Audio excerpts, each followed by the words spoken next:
আসসালামু আলাইকুম। এটা রূপনারায়ণপুর হয়ে গেছে। মুরব্বী কেমন আছেন? ভালো ওই আছেন? শাগনের জায়গায় রূপনারায়ণপুর। খুব ভালো দেখতেছেন তো অবস্থা, দেখলে আমরা না, তা তো অবস্থা দেখে তো বুঝতেই পারতেছি। এখনো ওটার চলতেছে কোর্টে। আচ্ছা, এটা মারামারি আপনার গত এটা 28শে জানুয়ারি। 28শে জানুয়ারি। আচ্ছা, 28শে জানুয়ারি হাসপাতালে 28শে জানুয়ারিতে ভর্তি হন। ভর্তি হয় হাসপাতাল থেকে আসছেন কবে? কালকে? কালকে অর্থাৎ সন্ধ্যায় 28 থেকে 31 পর্যন্ত হ্যাঁ হাসপাতালে ছিলেন। হাসপাতালে ছিলাম। আচ্ছা, এই অবস্থা। আপনাকে একাই মারছে না আরো কাউকে? ওই যে আমার এক মেয়েকে। তাই? হ্যাঁ উনি নাই? আছে কাকে? ওই যে ও, ঘুমাচ্ছে ছোট মানুষ। ও আচ্ছা, ঘুমাচ্ছে। আপনি একটু ওনাকে ওই ঘুমন্ত অবস্থায় একটু দেখে নিন, ইয়ে করে নিন। ছবি তোলা লাগবে না, কিচ্ছু করা লাগবে না। ঘুমে আছে, হ্যাঁ, এইটা শুধু একটু এভাবে ধরেন। ঘুমে আছে, এটা শুধু একটু সামনে ওই হাত সরান। আচ্ছা, অসুবিধা নেই। এটা একটু শুধু ইয়ে করে নিয়ে আসেন।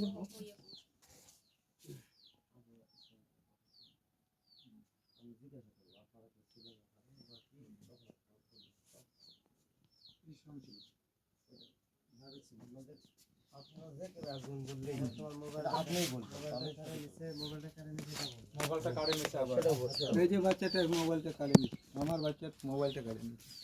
আপনার সন্তানের মোবাইল কাড়ে নিচ্ছে আবার। মোবাইল কেড়ে নিছে? আশরাফুলের বউ কাড়ে নিচ্ছে। কে কেড়ে নিছে? আশরাফুলের বউ। আচ্ছা, মোবাইল কেড়ে নিছে আশরাফুলের বউ।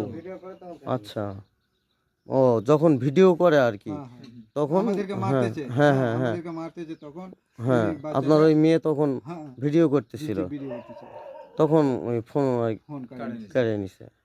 উনি আর আচ্ছা ওই আচ্ছা ওর এনামুলের ছেলেটা আচ্ছা, ঘটনাস্থলে আনুমানিক কতগুলা লোক ছিল? প্রায় 60-70 জন। 60-70 জন। আপনারা কয়জন ছিলেন? আমরা তিনজনই ছিলাম। আপনারা চারজন ছিলাম। তিনজন? ওই যে আমার তিনজন, চারজন? আচ্ছা, আপনারা চারজন। তার তাহলে 60-70 লোক। ওদের 60-70 অস্ত্র ছিল? কি অস্ত্র ছিল? ওদের ছিল ওই বাঁশের মধ্যে বাঁধছে হ্যাঁ একটা, হ্যাঁ হ্যাঁ হাঁসের ছিল, রড ছিল, হ্যাঁ তারপরে রড ছিল, হ্যাঁ মারার জন্য রড ছিল রড ছিল। ওদের কাছে, হাসা ছিল, বুঝলেন, মুখোশ পরে যারা ছিল। আচ্ছা, আপনি ওখানে ছিলেন না ভাই? আমি ওই দিক দিয়ে সাইডে ছিলাম। আচ্ছা আচ্ছা আচ্ছা, বলেন দেখি একটু। ওখানে হাসা ছিল বড় বড়। বড় বড় হ্যাঁ, হাঁসুয়া? তারপরে ওই যে ইয়ের মধ্যে, বাসের মধ্যে রাখছে কিছু লাঠির মধ্যে, মানে আচ্ছা, দূর থেকে যেন ইয়া করতে পারে। হ্যাঁ হ্যাঁ হ্যাঁ, তারপরে ওই যে রড ছিল ওদের কাছে। আচ্ছা। ঠিক আছে। তো বন্ধুরা, আসলে কথাগুলো শুনতে গেলে মানে অনেকটাই কেমন যেন লাগতেছে। ওখানে আশেপাশে কোনো ভারী লোক ছিল না? কোনো ওইরকম ছিল না, খুব ভোরে তো সকাল 6:30-6:30 ওখানে ছিল, কিন্তু এসকেন্দা ছিল, কিন্তু হ্যাঁ হ্যাঁ, এসকেন্দা ছিল, ইস্কেন্দার, এসকেন কাকু ছিল, ইস্কেন কাকু, হ্যাঁ, ও এসকেন ইস্কেন্দার, ছিল, সেকেন্দারও ছিল। ও ইস্কেন্দার সেকেন্দার, হুম, দুই ভাই ছিল। ও, উনি ইচ্ছা করলে মানে আপনাদের ভেঙে দিতে ভাঙে পারত? দিতে পারতো। ও, উনি মানে ভয়ে হয়তো কোনো কিছু বলেননি? বলেননি। এখন জানি না যে কি ও ভয় নাকি, কিন্তু উনিও সরাসরি ছিল। ও, আচ্ছা, আপনিও ছিলেন ওখানে? আচ্ছা, আপনি বলেন দেখি একটু, কি ঘটনাটা কি একটু বলেন তো দেখি, শুনি। কাজী মানে স্বয়ং ছিল তার, বলেন বলেন, অসুবিধা। সকালে যখন আমরা ভাবি আপনি যাই কি দেখলেন সেটা বলেন। আমি ওখানে গিয়ে ওদের সঙ্গে ছিলাম, ওই কাকুদের সঙ্গেই ছিলাম। হ্যাঁ, তো আনুমানিক সকাল কয়টার দিকে? 6:30-7:00 6:30-7টার দিকে? 6:30-7টার দিকে 60-70 জন লোক? অন্ধকার ছিল তো, কুয়াশা ছিল, কুয়াশা ছিল, হ্যাঁ। কুয়াশা ছিল। যেহেতু আমাদের জমি লাগাচ্ছিল, তো ওই জন্য আমরা একটু নিষেধ করার জন্য গেছিলাম, কিন্তু ওদের আচ্ছা কাছে যে অস্ত্র ছিল, ওরা যে প্ল্যান করে আসছিল, আমরা তা সেটা বুঝতে পারিনি। আচ্ছা আচ্ছা, তখন আমরা একটু মুখের কথা বলাতে ওরা মানে মারপিট শুরু করে দিয়েছে, তখন আর কিছু বুঝতে পারিনি। ও, আর মোবাইল যিনি মোবাইলটা- ভিডিও করতেছিলেন তার কাছ থেকে ওর মোবাইল কাছ থেকে কেড়ে মোবাইল নিছে? নিয়েছে। মোবাইল কেড়ে নিল? কে কেড়ে নিল? আশরাফুলের বউ আর ওই যে আশরাফুলের এনামুলের বউ? ছেলে। হ্যাঁ এনামুলের ছেলে এনামুলের ছেলে। মুন্না। আচ্ছা আচ্ছা, ঠিক আছে। অবশ্যই আমি আশা করব যে এই বিষয়টা প্রশাসনের দৃষ্টি আকর্ষণ করবে। আশা করি আপনারা ক্ষুদ্র নৃগোষ্ঠী এবং আপনারা সরকারি ইয়া সাহায্য সহযোগিতা এই বিষয়ে পাবেন, এটা আমি আশা করি। আমি আপনার কাছ থেকে আর কি বিস্তারিত বিষয়টা আমি শুনতে চাচ্ছি যে ওইখানে এতগুলো লোকের সমাগম হলো, আপনারা মোটেই ৩-৪ জন, ওরা জমি লাগাচ্ছে, আপনারা গেছেন নিষেধ করতে। আপনারা ৯৫ বছর ধরে ওই জমি আপনারা খান। খাচ্ছেন। ১৯৩৫ সাল থেকে ১৯34 সাল থেকে যদি হয়, তাহলে এখন ২০২৫, প্রায় ৯০-৯১ বছর ধরে আপনারা ওই জমি খাচ্ছেন। তো ওই জমিতে ওরা হঠাৎ করে যে চারা লাগালো, এর আগে কি কোনো কোথাও কাগজ দেখা দেখি বা কোনো কিছু হয়েছে কি? থানাতে কাউন্সিলে করা হয়েছিল, কিন্তু রায় আমরাই পাইছি। ও, রায় আপনারাই আমরা পেয়েছেন? পাইছি। উনি আপনারাই পেয়েছেন, আবার আপনাদেরকেই মারলো? আমাদেরকে মারতে চায়। ওহো, আচ্ছা আচ্ছা। কিছুদিন আগে আবার মাঝখানে হ্যাঁ কিছুদিন আগে আমি এসিল্যান্ডের কাছে দরখাস্ত দিলাম। হ্যাঁ, হ্যাঁ, এসিল্যান্ড দরখাস্ত দিয়েছিলাম। এসিল্যান্ডের কাছে। হ্যাঁ, এসিল্যান্ডের কাছে। আচ্ছা উনি ওনাদেরকে করলো, হেয়ারিং করলো, দুই পক্ষকে হেয়ারিং করলো। হ্যাঁ ওখানে এসিল্যান্ড সুন্দরভাবে বুঝাই দিচ্ছে। হ্যাঁ ওনাদেরকে জিজ্ঞাসা করলো আপনাদের জমি কোথায় কোথায় আছে। হ্যাঁ ওনারা বললো যে আমাদের পূর্ব রঘুনাথপুর, ওই শ্রীগ্রামপুর, জগৎনগর, বিনিদুয়ার। হুম হ্যাঁ, আমাকেও জিজ্ঞাসা করলো আপনার বাবার কোথায় কোথায় জমি আছে। আমার বাবার জমি আমি বললাম আমার বাবার জমি আছে বেগুমবাড়িতে, নানাজ বেগুমবাড়িতে, আর আমাদের এখানে শ্রীগ্রামপুরে কিছু জমি আছে, অল্প জমি আছে এই জগৎনগরে, আর বিনিদুয়ারে সামান্য জমি আছে। এই কোটায় জমি আছে আমার। এসিল্যান্ড ওই বিষয়ে অবগত অবগত আছে, অবগত এবং জানেন। আছেন। আর উনি আচ্ছা। পরামর্শ দিলেন আমাকে, হ্যাঁ আপনি উপর থেকে এটাকে সংশোধন করে নিয়ে আসেন। হুম যখন আমরা নোটিশ পাবো ওখান থেকে আমাদেরকে করবে, তখন আমরা দিব, হুম এখান থেকে করে দিব। যার জন্য আমি কি করে দিব? মানে হ্যাঁ মৌজাটা করে দেব, মানে ওখান থেকে করলে এদেরকে করলে এরা সার্ভে করবে। সার্ভে করবে? সার্ভে করবে হয়তো। হ্যাঁ সার্ভে করার পরে ওরা এখান থেকে যে রিপোর্টটা হ্যাঁ দিবে ওটার উপরে করবে। হ্যাঁ হ্যাঁ হ্যাঁ আর এর আগে তো আমাদের কাউন্সিলে হয়েছিল, হ্যাঁ। কাউন্সিলেও এখানে দুইটা ওয়ার্ডের মেম্বার আচ্ছা, করে। কাউন্সিলে হয়েছে, আর কোথায় কোথায় হয়েছে? থানাতে হয়েছে। থানাতে হ্যাঁ, হয়েছে? জালাল মেম্বার ছিল তখন। আচ্ছা, জালাল মেম্বার থানাতে হয়েছে, কাউন্সিলে হয়েছে। এই দুই জায়গায় যে আপনারা উনি বললো যে কথা, যে দুই জায়গাতেই আপনারাই রায় পাইছেন। রাইস পেয়েছি। তো দুই জায়গাতে যে আপনারা রায় পাইছেন, অবশ্যই তারা রায়ের একটা কপি আপনাদেরকে দিছে, দেয়নি? থানায় আরেকবার বসার কথা ছিল। হ্যাঁ হ্যাঁ, আরেকবার বসার কথা ছিল, হ্যাঁ। তখন উনি উনি ভিড়েননি। আচ্ছা ভিড়েননি। পরে আমি দারোগাকে আমি করছিলাম যে আমাকে বলল যার দরকার, যে দরখাস্ত করেছে উনি কিন্তু আমাদেরকে করে বেড়াচ্ছে। হ্যাঁ, মানে উনি আমাদেরকে কেস করে বেড়াচ্ছে। উনি আমাকে বলল যার দরকার উনি ভিড়িচ্ছে না, তাহলে আপনি কেন করতেছেন? এইভাবে ওটা আচ্ছা আচ্ছা, শেষ হয়ে গেছে। হ্যাঁ, বুঝতে পারছি বিষয়টা, বুঝতে পারছি। তো ভাই, আপনার নামটা শোনা হলো না। আমার নাম মানিয়েল তপ্ন। মানিও তপ্ন? মানিয়েল তপ্ন। আচ্ছা। আর উনি আপনার কে হন? আমার কাকা, আপন কাকা। কাকা? হ্যাঁ, আপনার কাকার নাম? Calmette Topno. Clement Topno? Clement Topno. হ্যাঁ। আমি বাংলাদেশের রাজশাহী বিভাগের নওগাঁ জেলার ধামইরহাট থানার ১ নম্বর ধামইরহাট ইউনিয়নের হরিতকিডাঙ্গা বাজারের সংলগ্ন একটি আদিবাসী পাড়া বা মিশন, এখানে খ্রিস্টান মিশনারিজ আছে। তো আমি তাদের সঙ্গে একটা দুর্ঘটনা ঘটছে গত ২১ তারিখে, গত ২৮ তারিখে, ২৮শে জানুয়ারি ২০২৫ ইংরেজি তারিখ মোতাবেক। আমি যে কোনো সমস্যার কারণে আমি আসতে পারিনি বা ওনাদের সঙ্গে কথা বলতে পারিনি, বিধায় আজকে রাতেই আমাকে আসতে হলো এবং তাদের সঙ্গে শুধু কথা বলার জন্য যে কেন এই বিষয়টা এরকম হলো।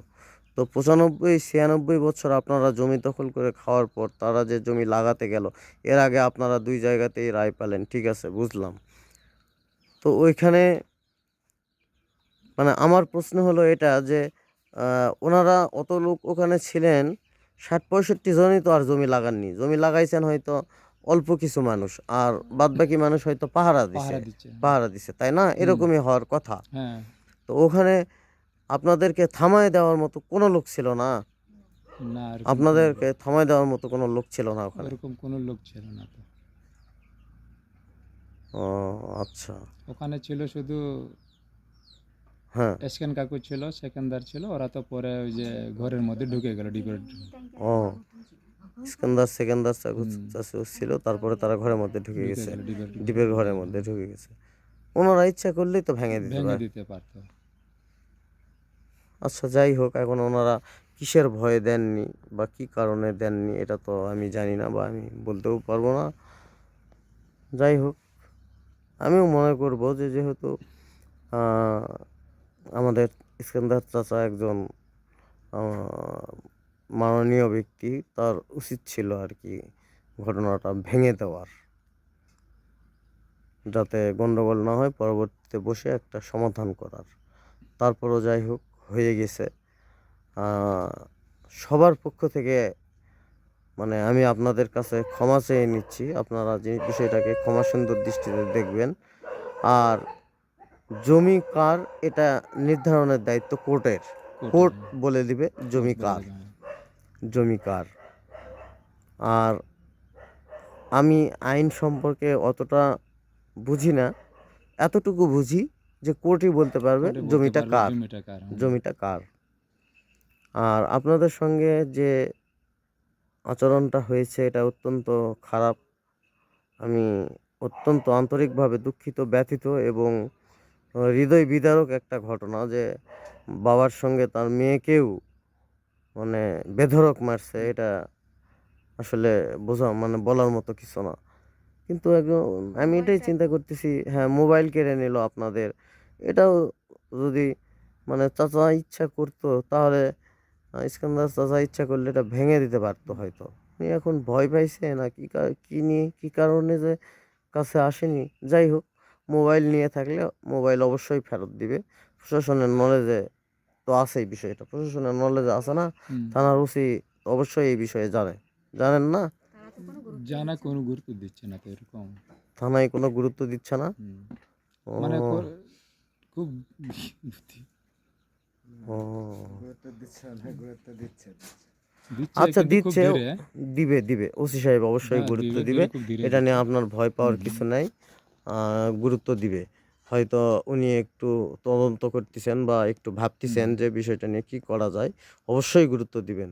থানার ওসি সাহেবও গুরুত্ব দিবেন, টিওনো সাহেবও দিবেন, ইউনিয়ন পরিষদের চেয়ারম্যান সাহেবও দিবেন, সবাই গুরুত্ব দিবেন, ইনশাল্লাহ অসুবিধা হবে না।